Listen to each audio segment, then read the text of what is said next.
there's a good chance you're dealing with a middleman, like me, when you get your medicines. That's because PBMs and insurers are often the same company. We even own big chain pharmacies and are buying your doctor's office. We decide what medicines you can get, where you get them, and how much you pay. It's a win-win. For me. When middlemen own it all, you lose. Visit phrma.org/middlemen to learn more. Paid for by Pharma. This episode is brought to you by Amazon Business. How can you free up your team from time-consuming office tasks? Amazon Business empowers leaders to not only streamline purchasing, but better support their teams so they can focus on strategy and growth. Free up your teams and focus on your future. Learn more about the technology, insights, and support available at amazonbusiness.com. This is Optimal Work Daily. Why American Leaders Don't Care About Happiness at Work by Karl Staib of digtofly.com. My son just stared as the credits rolled. It wasn't the reaction that I was hoping for. I wiped away a tear and whispered in his ear, "What did you think?" Nothing. He just sat there, staring straight ahead. He's 5 and got up on my lap in the beginning of the movie. He barely twitched for an hour and 40 minutes. The movie definitely interested him, but he just wasn't sure what to make of it. We watched Inside Out, a movie about a young girl's emotions as she dealt with moving from Minnesota to San Francisco. It was a look at the emotions inside this girl's head and the struggles that all 11-year-olds go through. The main character, or emotion, inside her, Joy, struggled with letting sadness be a part of her emotional spectrum. It was a cool visualization of how many of us deal with our emotions. We're afraid of them. They're messy, especially at work. This was very true as I talked with my aunt, who is a small business owner. She took me out to lunch and asked me about my businesses. I explained how my UX, or user experience, company, Domino Connection, was growing very fast for only being me. I told her how I branched out into A/B testing website so I could help my clients create base markers to measure from so they could increase leads and sales. She was fascinated. I then shared how I used a lot of the stuff from Work Happy Now to help my clients, like helping them create feedback loops, developing core values to use in the workplace, and measuring people's happiness or satisfaction at work. I started to lose her.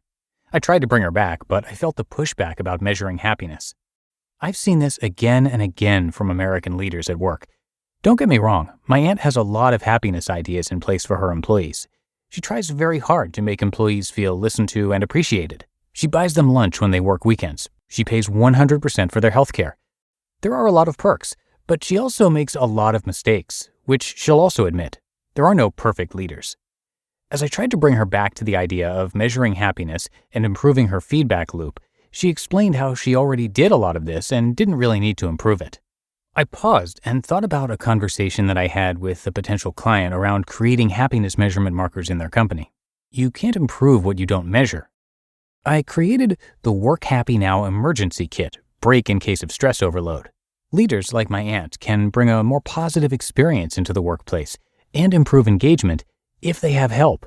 It was the same conversation all over again.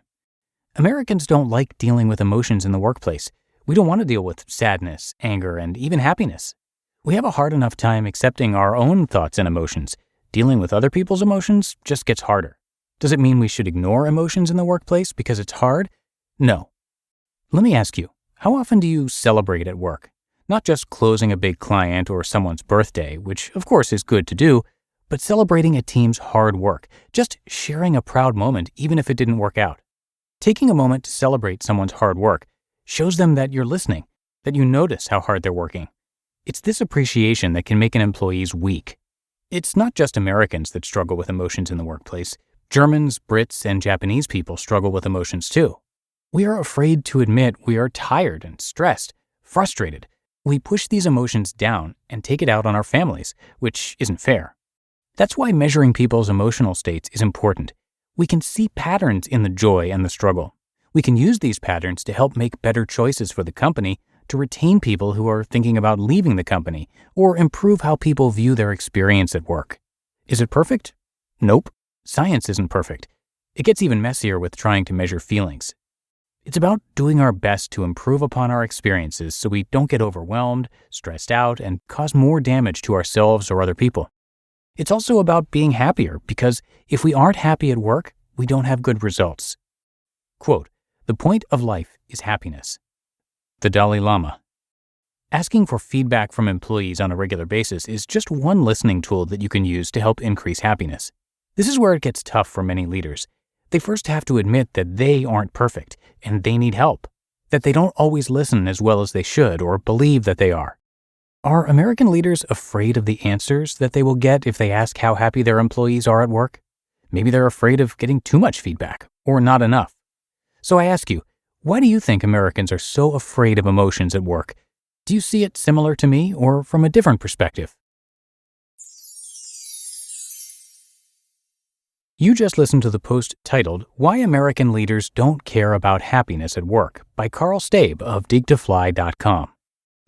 As a contractor, I don't pay for materials I don't use. So why would I pay for stuff I don't need in my mobile plan? That's why the new MyBiz plan from Verizon Business is so perfect. Now I can choose exactly what I want, and I only pay for what I need.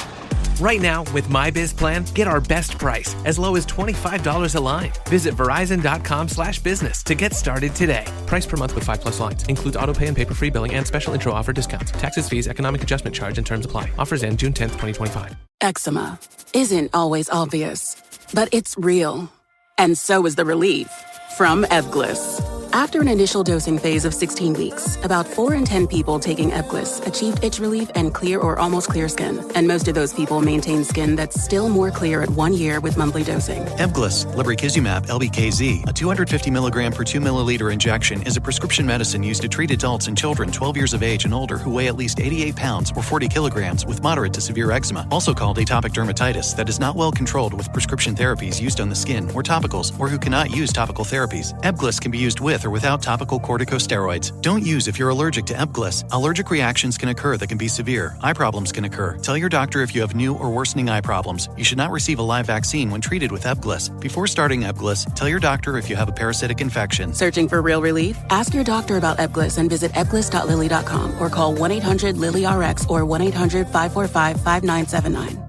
And thank you to Karl. A little bit about him. He helps entrepreneurs understand their struggles and turn them into stepping stones. In 2010, he was diagnosed with testicular cancer and was then laid off from his job in 2011, just a year later. And while those were difficult situations, he calls them blessings in disguise. Since then, he has stopped doing work that doesn't fit with his passions, and instead now focuses on things he truly cares about.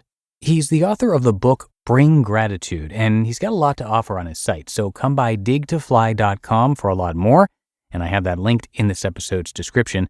And by the way, dig to fly means dig deep to fly high. He also has a podcast. You can find the Dig to Fly podcast wherever you get your audio. And that's going to do it for today. Thanks so much for being here and for listening all the way through.